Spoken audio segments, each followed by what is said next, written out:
ಕಳಿಸ್ಬೇಕು ಅಂತ ಓಡಾಡ್ತಿದ್ದಾರೆ. ಯಾರ್ಯಾರು ಈ ಸಿನಿಮಾ ಪ್ರಮೋಷನ್ಗಳನ್ನೆಲ್ಲ ನೋಡಿ ಒಂದೂವರೆ ತಿಂಗಳ ಮೇಲೆ ಯಾರ್ಯಾರು ನನಗೆ ಬೆದರಿಕೆ ಹಾಕಿದ್ದಾರೆ, ಪ್ರತಿ ಒಂದು ಪ್ರೂಫ್ ಸಮೇತ ಬರ್ತೀನಿ.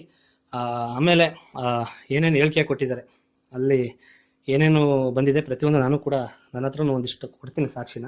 ಈಗ ಏನಿಲ್ಲ, ಬೇರೆ ಉದ್ದೇಶ ವಿಡಿಯೋ ಮಾಡ್ತಾ ಇರೋದು. ನಮ್ಮ ಕುಲದಲ್ಲಿ ಕೇಳಿಯೋದು ಸಿನಿಮಾ ನಾಳೆ ರಿಲೀಸ್ ಆಗ್ತಾ ಇದೆ. ಇದು ನಿರ್ಮಾಪಕರು ತುಂಬ ದೊಡ್ಡ ಬಜೆಟ್ ಮೂವಿ ಮಾಡಿರೋದು. ಇದು ನನ್ನ ಕನಸು ಕೂಡ. ಈ ಸಿನಿಮಾ ಒಂದು ದೊಡ್ಡ ಕನಸಾಗಿ ತುಂಬ 2.5 ವರ್ಷ ಕಷ್ಟಪಟ್ಟು ಇದು ಒಂದು ಸಿನಿಮಾ ಮಾಡಿರೋದು.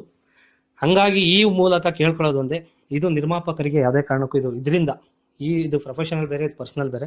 ಈ ಪರ್ಸನಲ್ ಏನೇ ಇದ್ರು ಅದಕ್ಕೆಲ್ಲ ಕ್ಲಾರಿಟಿ ನಾನು ಕೊಡ್ತೀನಿ. ಇದರಿಂದ ಯಾವುದೇ ರೀತಿ ಸಿನಿಮಾಕ್ಕೆ ತೊಂದರೆ ಆಗಬಾರ್ದು ಅಂತ ಹೇಳ್ತೀನಿ.